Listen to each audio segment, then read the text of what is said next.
On one quiet winter morning, in a small neighborhood outside of Worcester, the snow fell heavier than anyone expected. The streets were wrapped in white silence, the kind that makes everything feel brand new. Inside a modest home on Maple Ridge Lane, a man named Daniel Harper stood by the window with a mug of coffee warming his hands. His 2-year-old daughter, Lily, pressed her tiny palms against the glass, her breath making little clouds as she laughed at the snow piling up outside. Daniel had promised Lily the night before that he would build her a snowman. Not a small one she could knock over with one kick, but a real snowman. In his mind, that meant maybe something taller than him, something special. He didn't realize that this innocent promise was about to turn into the most exhausting project he had taken on in years. Daniel worked as an electrician and spent his weekends fixing up old houses to sell. He was used to lifting heavy tools, climbing ladders, and working until his back begged for mercy. But this time, the challenge wasn't a broken wall or tangled wires. It was the endless, stubborn snow that refused to stay where he wanted it. He stepped outside in his thick boots, took one deep breath of the icy air, and said out loud, "All right, let's do this." At first, it was almost fun. He rolled a small ball of snow across the yard, laughing when it grew bigger with every turn. Lily stood on the porch, bundled up like a tiny marshmallow, clapping and cheering him on. Daniel waved at her, feeling that warm, proud feeling only parents know. He wanted her to remember this day, even if only through pictures one day. But the snowman didn't stop growing. The base turned into a massive white mound, wider than Daniel's outstretched arms. Every time he thought it was big enough, he imagined Lily telling her friends one day that her dad built the biggest snowman on the block. So he kept going. He used a shovel to pack more snow, then brought out an old snowblower to add volume faster. The machine roared through the quiet street, and soon, curious faces peeked out from behind curtains. A neighbor across the street paused while taking out the trash, staring in disbelief. Another neighbor walked their dog a little slower than usual, pretending not to stare but failing completely. Daniel felt their eyes on him, but he didn't mind. In fact, it pushed him to go further. He wanted this to be something unforgettable. As the snowman grew taller, Daniel dragged out a wooden ladder from the garage. Climbing up and down in freezing wind, he carefully shaped the body, packing the snow with gloved hands that were quickly going numb. His wife, Emma, stood at the doorway with a thermos of hot tea, shaking her head with a half-smile, half-worried look. She knew that stubborn look in his eyes. Once Daniel decided to finish something, nothing could stop him. Hours passed. The sky shifted from pale gray to soft blue, and the cold crept into Daniel's bones. His shoulders burned, his legs trembled, and his breath came out in heavy clouds. Still, the snowman kept rising. It wasn't just tall anymore. It was wide, massive, almost like a snow hill shaped into a person. Daniel stepped back, hands on his hips, and laughed in disbelief. "What have I done?" he muttered to himself. To make the snowman stronger, he sprayed water over the surface, letting the freezing air harden the snow into a solid shell. The water glistened like glass in the weak winter light. His gloves were soaked, his fingers aching, but the shape finally held. The giant snowman stood proudly in the yard, watching over the quiet street like a silent guardian. Lily squealed when she saw how big it had become. She bounced on her toes, tugging at her mother's coat, pointing again and again. Daniel climbed down the ladder carefully, his knees shaking. When his boots touched the ground, he felt the full weight of what he had done. Every muscle screamed in protest. He winced, stretching his back slowly, realizing this simple promise had turned into the hardest workout he'd had in nearly a decade. The final touch was the snowman's face and hat. Daniel found an old plastic barrel in the garage and cut a piece of plywood to fit on top. He spray painted them black, waiting impatiently for the paint to dry in the cold air. Emma held the ladder steady while he climbed up one last time, carefully placing the makeshift top hat on the giant's head. From below, Lily clapped as if her dad had just performed magic. By the time Daniel climbed down, his arms felt like they belonged to someone else. He laughed through the pain, leaning against Emma for support. "I think I broke my body for a snowman," he joked, though his voice sounded tired. Emma handed him the thermos, and the warm tea felt like a small miracle in his frozen hands. Cars began to slow down as they passed the house. Some drivers stopped completely, rolling down their windows to ask questions. A couple even stepped out to take photos. The giant snowman had become an unexpected attraction in the neighborhood. Daniel felt a strange mix of embarrassment and pride. He hadn't planned to put on a show for the street, but seeing people smile made the pain feel a little more worth it. That evening, Daniel collapsed onto the couch, every muscle sore. Lily climbed up beside him, curling into his side. He looked at her small, warm face and felt something deep in his chest. One day, she wouldn't remember this moment clearly, but maybe she would remember the feeling of being loved, of seeing her dad do something ridiculous just to make her happy. Before you go on with this story, take a second to support the channel by hitting like on this video and subscribing if you enjoy heartfelt, real-life stories like this. It helps these stories reach more people who need a little warmth in their day. Outside, the giant snowman stood quietly under the streetlight, its shadow stretching across the snow-covered road. Daniel knew that by morning, more people would come to see it. He also knew his body would hurt even more when he woke up. Still, as he closed his eyes, he smiled. Sometimes, the memories you build are worth every ache that comes with them. And this was only the beginning of what that giant snowman would bring into their lives. The next morning, Daniel woke up to a sharp ache in his shoulders and a deep soreness running through his legs. It felt like his body had aged 10 years overnight. He tried to roll out of bed and immediately froze, staring at the ceiling, wondering if this was what it felt like to wrestle a mountain of ice. He laughed quietly to himself, then slowly sat up, every movement careful. The house was still quiet. Emma and Lily were asleep, and outside, the pale winter light spilled through the curtains. The first thing that came to Daniel's mind wasn't work or even coffee. It was the giant snowman standing guard in the yard. A strange mix of pride and worry filled his chest. What if it had collapsed overnight?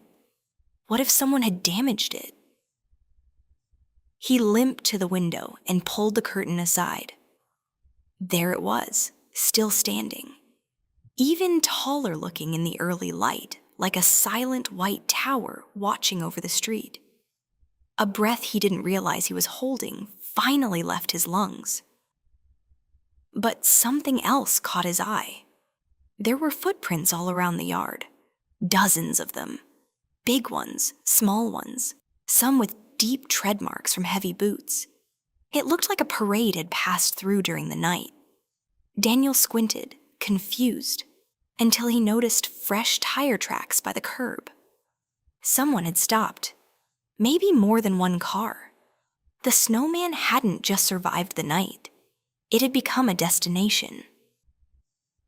As he stood there trying to stretch out the stiffness in his back, a knock echoed through the quiet house. It was too early for visitors. Daniel frowned, slipped on a sweater, and opened the door. A teenage boy stood on the porch, phone already raised, clearly mid-recording. Sorry to bother you," the boy said, smiling nervously. But did you build that snowman? Daniel chuckled, rubbing the back of his neck. Yeah, I guess I did. That's insane, the boy laughed. My friends didn't believe me, so I had to come show them. Is it okay if I take a quick video? Daniel hesitated for a second, then nodded. The boy rushed back to the sidewalk, narrating excitedly into his phone as if he were reporting breaking news. Within minutes, another car slowed down. Then another. Daniel realized this was turning into something much bigger than a quiet family moment. By the time Emma and Lily woke up, the street had more movement than usual. A woman walking her dog stopped to take photos. A delivery driver leaned out of his truck to stare. Lily pressed her face to the window, her eyes wide with excitement. "Daddy, the snowman has friends," she said, her voice filled with wonder. Daniel's heart melted. To Lily, the giant figure wasn't just a pile of frozen snow. It was alive.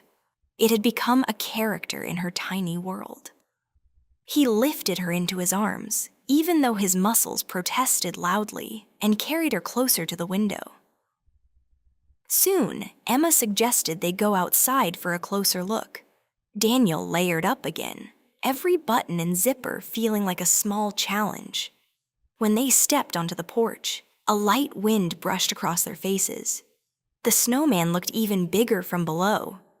Lily gasped, her mouth forming a perfect little O. As they stood there, a couple approached from down the street. They introduced themselves as neighbors from 2 blocks over. "We heard about the giant snowman," the woman said, laughing. "Our kids begged us to come and see it." Daniel felt awkward at first, but their excitement was contagious. He found himself telling the story of how it started as a small promise and turned into this huge frozen project. People listened with smiles, nodding, some even shaking their heads in disbelief. Then something unexpected happened. A local teacher, walking by with a group of bundled-up children on their way to a nearby park, stopped. The kids stared up at the snowman like it was a creature from a fairy tale. One of them asked, "Is it a giant?" Daniel laughed.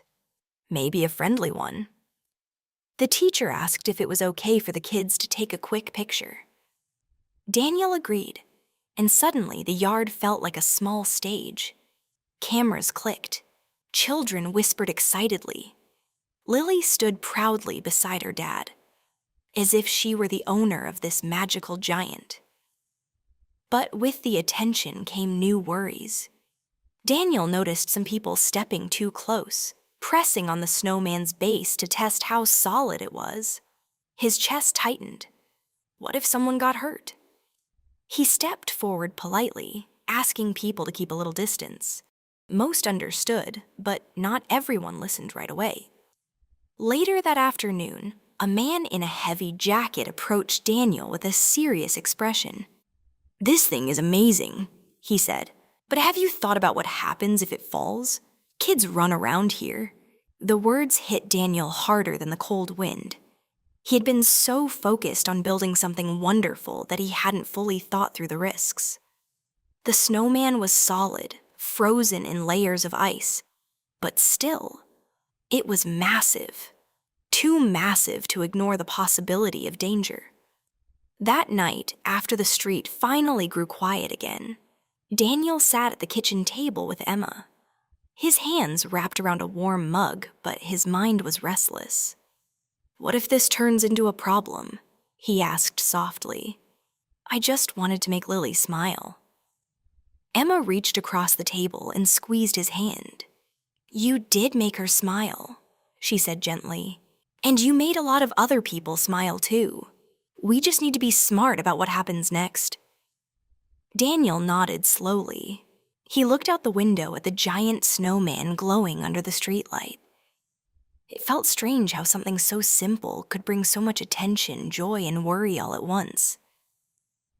As he finally headed to bed, his body aching again, one thought stayed with him. This snowman had already changed the rhythm of their quiet street, and he had a feeling the biggest moment hadn't happened yet. By the third day, the giant snowman had become part of the neighborhood's routine. People planned their morning walks around passing by Daniel's house. Some even brought their kids after school, turning it into a small family tradition. Daniel noticed new faces every hour, and while the attention still felt strange, there was something quietly beautiful about watching strangers smile at something he had built with his own tired hands. But winter never stays gentle for long. That afternoon, the sky darkened without warning. The air grew heavier, and a sharp wind began to sweep through the street. Daniel stood by the window, watching loose snow lift into the air like white smoke. A storm was on the way. As the first heavy flakes started to fall, Daniel felt a knot tighten in his chest. The snowman was strong, but it was still made of snow and ice. The wind howled louder with each passing minute, pushing against the giant figure like an invisible force trying to knock it down. Lily sat on the floor with her toys, unaware of the quiet tension building inside her father. By evening, the storm had fully arrived. The lights flickered once, then steadied. Daniel and Emma sat together on the couch, the sound of wind brushing against the walls of the house. Every few minutes, Daniel found himself standing up, walking to the window and peering outside. The snowman swayed slightly under the gusts. Not enough to fall, but enough to make Daniel's heart jump. He imagined the base cracking, the heavy body tipping forward. He imagined the sound of ice breaking in the silence of the night. The same creation that had brought joy now filled him with worry. At one point, a loud crack echoed from outside. Daniel shot to his feet. His heart pounded as he rushed to the door, pulling on his boots with shaking hands. Emma followed him, concern written across her face. When he stepped onto the porch, the wind nearly stole his breath. Snow stung his cheeks, and the cold bit deep into his bones. The sound he had heard wasn't the snowman breaking apart, but a large chunk of ice falling from one of the nearby trees. Still, the fear lingered. Daniel stood there for a long moment, staring up at the giant white figure as it endured the storm. He realized something then. He couldn't control how long the snowman would last. He couldn't protect it from the sun, the wind, or time. All he could do was accept that some beautiful things are temporary. The storm passed by morning. The sky cleared, leaving behind a world wrapped in fresh white. The snowman was still standing, though parts of its smooth surface had roughened. Lily nodded, then smiled again, as if she understood more than her age allowed. Daniel felt something loosen in his chest. The snowman had done its job. It had created laughter, brought people together, and given his daughter a story she would one day hear again through photos and videos. As the giant snowman slowly returned to the earth it came from, the street went back to being just a quiet street. The cars stopped pausing. The neighbors waved and went on with their routines. But something had changed in a small, invisible way. For a few days, strangers had shared smiles, parents had shared stories, and children had believed in something bigger than their ordinary world. Before you go, if this story made you smile even a little, take a second to like this video and subscribe to the channel. It helps us share more real-life moments that remind us how simple actions can create unforgettable memories. And the takeaway is this: sometimes the most meaningful things in life don't last long at all. They show up, surprise us, bring people together, and quietly fade away. But the feeling they leave behind can stay with us far longer than we ever expect.